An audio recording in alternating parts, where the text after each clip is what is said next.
demotivated men are producing less testosterone? We can say that the data show that repeated failures take testosterone levels lower than they would be otherwise. That is not to say that people with low testosterone will always fail. Those with higher testosterone will always win. But just to be clear, because you are correct, but just people sometimes get hitched on this causal part. But indeed, one of the quickest ways to boost someone's testosterone is to have them achieve a win. Testosterones are associated wins. Winners tend to be able to win more? There's some, et cetera. But, if we want to bring this into the common world, a few years back when I started doing some public facing education, I started getting a lot of questions, especially on YouTube, from young males about pornography and masturbation. And this becomes very relevant here. We have to remember that this dopaminergic system is generalizable to many different behaviors, right? Academic pursuits, sports pursuits, relationship pursuits. But fundamentally, it was, again, I wasn't a consultant at the design phase, but fundamentally it's tacked into the adaptive survival behaviors. And every species, including ours, has at least two major motivations, which is to protect its young and to make more of itself, to make more young at some level. People can opt out of that, but one of the absolutely pathologic situations for any animal or human is to be able to access repeated dopamine surges without effort or any pursuit that's self-directed or that's directed, I should say. So for instance, cocaine, a drug which potently increases dopamine, or methamphetamine, which potently increases methamphetamine, but doesn't require any sort of adaptive action pursuit except to acquire the drug and spend money on it. No sacrifice. So what ends up happening is the circuit that gets rewarded is only the drug-seeking behavior, and no other behavior will give the kind of potent dopamine release that cocaine or methamphetamine will, which is why they are so pernicious. Now, likewise, right. I'm not... Well, plus they have that powerful reinforcing effect, right? So not only do you get that kick, but what's reinforced by the dopamine release is the behaviors that were particularly right prior to the ingestion. And if all that is the drug-taking behavior, that's all that develops. That's right. You build that monster inside your head. That's right. So I can see where you're going on the pornography. Right. So I was starting to get a lot of questions. I was kind of surprised. I thought, well, I'm male and, maybe that's why they feel comfortable asking. But people were saying, we're asking about pornography, and they were asking, I realized we want to...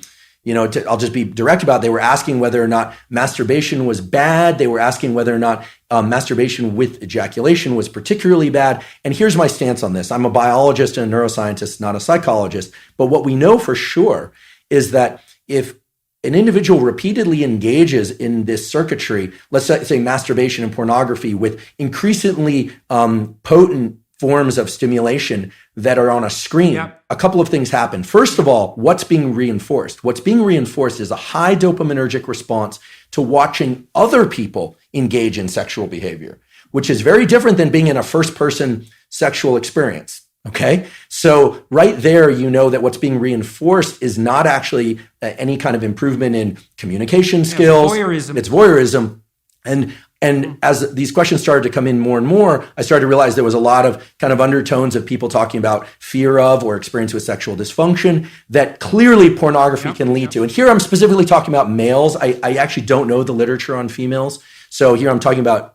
Females don't use visual pornography to the same degree. I see. They use literary pornography. I see. So... So, and then you start to think about, okay, what happens in the cascade or the arc of sexual arousal and orgasm? What happens is that initially there's it's parasympathetically dominant, meaning if somebody is too stressed, they actually can't engage in sexual behavior. The arousal response doesn't occur.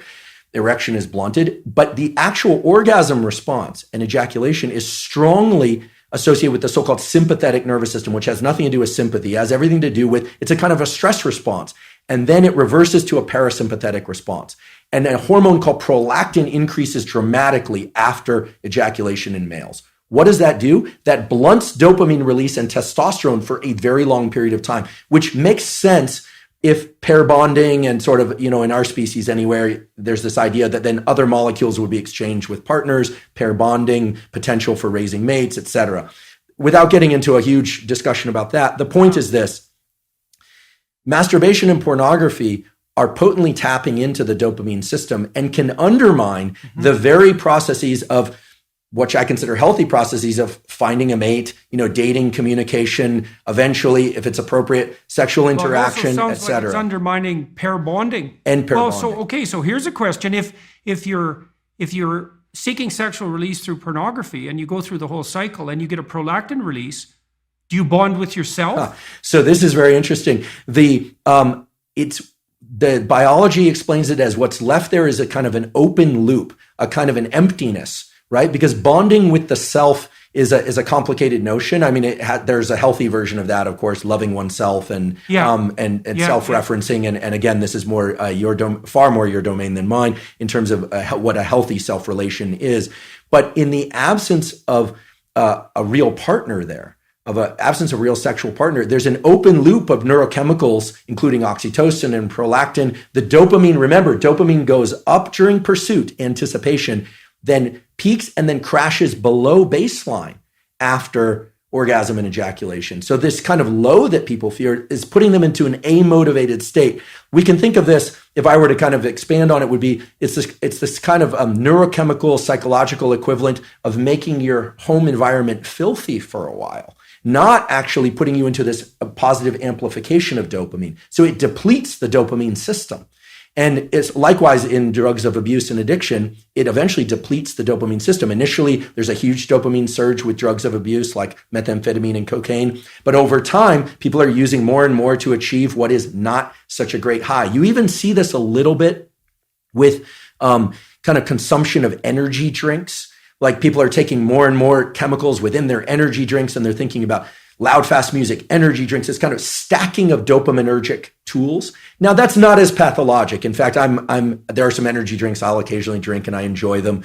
I don't think we need to be entirely afraid of pursuing or engaging in things that release dopamine. Obviously, healthy sexual behavior, food that we love, social engagement, all of these things can be dopaminergic.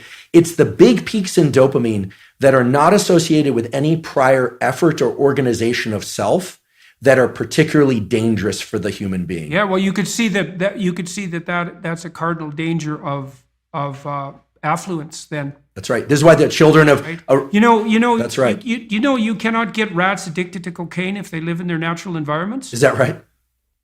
You can only get rats addicted to cocaine if they're isolated rats in a cage. Yeah, they won't bar press for cocaine in a natural environment, and it's because they have alternative sources of dopaminergic gratification.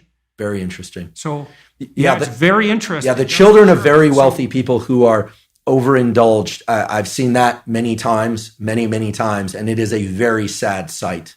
Well, they're not optimally deprived, eh? And that issue of optimal deprivation, that's a killer issue for an affluent society.